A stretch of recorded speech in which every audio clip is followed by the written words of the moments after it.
ابتدائی دور ہے، بالکل بچہ بھی ہے، کھیل بس لائف، اس کے سوا اسے کوئی زندگی سے سروکار ہی نہیں، زندگی کے تلخ حقائق ابھی اسے معلوم نہیں۔ بھوک لگی تو رو پڑے، ماں نے دودھ پلانا ہے، کھلانا ہے، ان سے تو کچھ نہیں کرنا اس نے، وہ لائب ہے، کھیل۔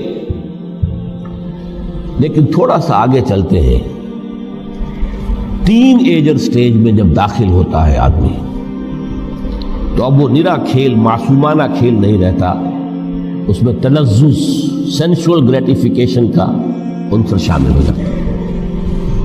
اب اس نے کہا لہو، اعلموا انما الحیات الدنیا لعب و لہو۔ ذرا آگے بڑھیے تو انسان پر سب سے زیادہ دھن سوار ہو جاتی ہے، بناؤ سنگھار، میرا لباس فیشن کے مطابق ہو، کہیں ایسا نہ ہو مذاق اڑے۔ اپنے لباس کے بارے میں بہت کانشیس ہوگا، اپنے ہیئر کٹ کے بارے میں بہت کانشیس ہوگا، ہر چیز کے بارے میں بہت کانشیس۔ زینت، بناؤ سنگھار، آرائش، جمائش۔ اس سے ذرا آگے گئے،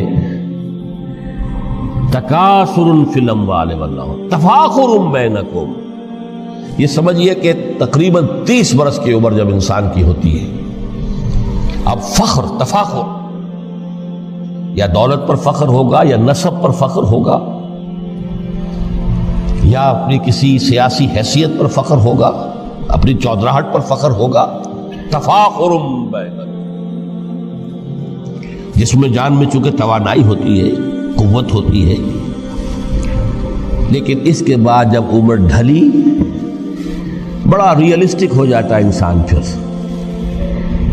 یہ جو چوتھی سٹیج تھی، اس میں تو یہ کہ مونچھ نیچی نہ ہو، چاہے سب کچھ میں اپنا خرچ کر دوں، داؤ پہ لگا دوں، لیکن مونچھ نیچی نہیں ہوگی۔ آخری سٹیج وہ ہوتی ہے کہ پھر ہوکا لگ جاتا ہے آدمی کو، تکاثر فی الاموال والاولاد، مال اور اولاد کی کثرت کثرت کثرت۔ اب یہ ہوتا ہے کہ مونچھ نیچی کیا، مونڈ بھی دی جائے تو کوئی حرج نہیں، مال آنا چاہیے، ویری ریئلسٹک۔ اور اسی حال میں انسان ہوتا ہے، آخری پارے کی صورت میں پھر اس میں ایڈ کر کے اس کے اوپر مہر لگا دی، الہاکم التکاثر حتی زرتم المقابر۔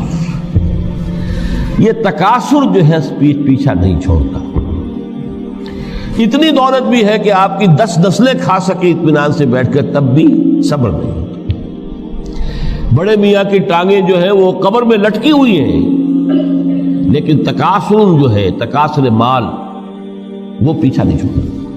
حتی زرتم المقابر، یہاں تک کہ قبر تک جاؤ، قبر میں اتار دیا جائے، جب تک ٹانگیں صرف لٹکی ہوئی ہیں اس وقت تک نہیں۔ اس کے بعد تشبیہ دی ہے کہ یہ حیات دنیاوی کا جو ایک سائیکل ہے، اعلموا انما الحیات الدنیا لعب و لہو و زینت و تفاخر بینکم و تکاثر فی الاموال والاولاد۔ اب اس کو کمپیئر کیا ہے پلانٹ کنگڈم میں جو سائیکل چل رہا ہے۔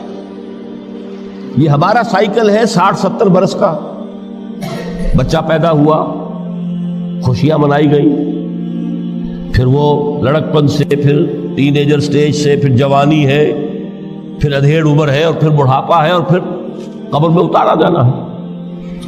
لیکن یہ کہ پلانٹ کنگڈم میں سائیکل چلتی ہے، کمثل غیث اعجب الکفار نباتہ ثم یہیج فتراہ مصفرا ثم یکون حطاما۔ یہ 4 سٹیج ہے۔ جیسے بارش برستی ہے تو سبزہ نمودار ہوتا ہے، اور کاشتکار کو بڑا اچھا لگتا ہے، اس نے بیج بویا تھا، اس نے محنت کی تھی، اس نے ہل چلایا تھا، اعجب الکفار نباتہ، اس کو بہت اچھا لگتا ہے، دل باغ باغ ہو جاتا ہے۔ جیسے آپ کے یہاں بیٹا ہوا، پوتا ہوا، خوشیاں مناتے ہیں آپ۔ کمثل غیث اعجب الکفار نباتہ ثم یہیج، پھر وہ فصل اپنی پوری قوت کو پہنچتی، فصل لہرا رہی ہے، فتراہ مصفرا، پھر وہ زرد ہو جاتی ہے، وہ ہریاول اب ختم ہوئی ہے، اب فصل پک گئی ہے، اب وہ زردی پر آ گئی ہے۔ ثم یکون حطاما، پھر وقت آتا ہے اگر وہ خضرو گھاس ہے تو پھر وہ چورا چورا ہو کر پھر وہ مٹی میں مل جاتی ہے، اور اگر فصل ہے تو کھیتی کٹ گئی، اس کے بعد کیا رہ گیا؟ وہ چورا ہی رہ جاتا ہے باقی۔ یہ لائف کا سائیکل چل رہا ہے، 3 مہینے کا ہو، 4 مہینے کا ہو، یہ ہے پلانٹ کنگڈم کا، وہ ہے سائیکل انسانی زندگی کی۔ اب فرمائی ٹیپ کی بات جو ہے، وَفِي الْآخِرَةِ عَذَابٌ شَدِيدٌ وَمَغْفِرَةٌ مِّنَ اللَّهِ وَرِضْوَانٌ۔ دیکھو دنیا کی زندگی تو ان سٹیجز سے ہو کر گزر ہی جانی ہے۔ جو پیدا ہوا ہے اس پر بڑھاپا بھی آئے گا، موت بھی آئے گی۔ کل نفس ذائقۃ الموت، جو سورہ آل عمران کی 185ویں آیت کا پہلا جملہ تھا۔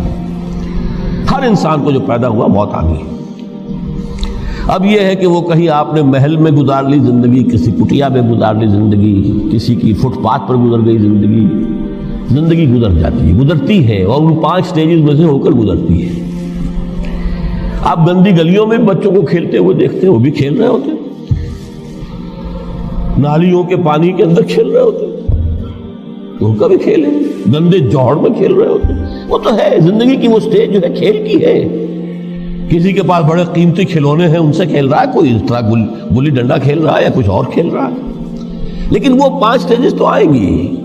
اعلموا انما الحیات الدنیا لعب ولہو وزینۃ وتفاخر بینکم وتکاثر فی الاموال والاولاد کمثل غیث اعجب الکفار نباتہ ثم یہیج فتراہ مصفرا ثم یکون حطاما وفی الآخرۃ عذاب شدید ومغفرۃ من اللہ ورضوان۔ آخرت میں جا کر یہ بائیفرکیشن ہو جانی ہے، یا تو شدید عذاب اور یا اللہ کی مغفرت اور رضا۔ Now the choice is yours، اما شاکرا و اما کفورا، فیصلہ تم خود کر لو۔ وما الحیات الدنیا الا متاع الغرور، یہاں بھی آخری الفاظ وہ ہے کہ دنیا کی زندگی دھوکے کے سوا کچھ نہیں۔ کیوں؟ اگر تو دنیا کی زندگی میں گم ہو گئے، جیسے کہ اقبال نے کہا ہے کہ کافر کی یہ پہچان کے آفاق میں گم ہے، اور مومن کی یہ پہچان کے گم اس میں ہے آفاق۔ دنیا میں رہو، طالب دنیا نہ بنو، طالب عقبہ، طالب آخرہ۔ دنیا میں رہو، برتو، استعمال کرو، تمہارے لیے پیدا کیا گیا، بھائی برتو، متاع ہے، برتنے کی شے ہے۔ ہاں حلال اور حرام کی پابندیاں سامنے رکھو، باقی برتو۔ مطلوب یہ نہ ہو، مقصود یہ نہ ہو، مطلوب آخرہ ہو۔ انما الدنیا خلقت لکم وانتم خلقتم للآخرہ۔ منزل وہ رہے، مستحضر رہے، سامنے رہے کہ میں تو اجنبی ہوں، یہاں یہ میرا وطن نہیں ہے۔ الدنیا سجن المومن و جنت الکافر۔ جیسے کسی پرندے کو کسی پنجرے میں بند کر دیا گیا ہو، اس طرح ہمیں اس دنیا میں بھیج دیا گیا، اللہ کی مرضی ہے، اس نے بھیجا ہے۔ جب تک وہ چاہتا ہم رہیں گے یہاں، لیکن ہمارا دل یہاں نہیں لگے گا۔ بازار سے گزرا ہوں، خریدار نہیں ہوں، طالب دنیا نہ، تب تو یہ کوئی دھوکے کا سودا نہیں، پتن نہیں، بالکل نہیں۔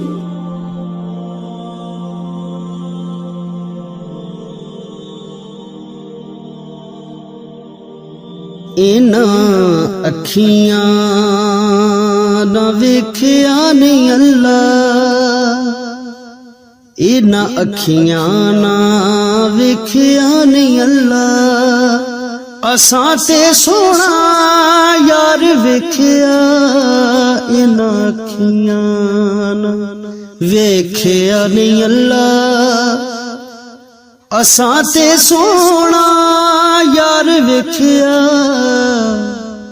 انہاں اکھیاں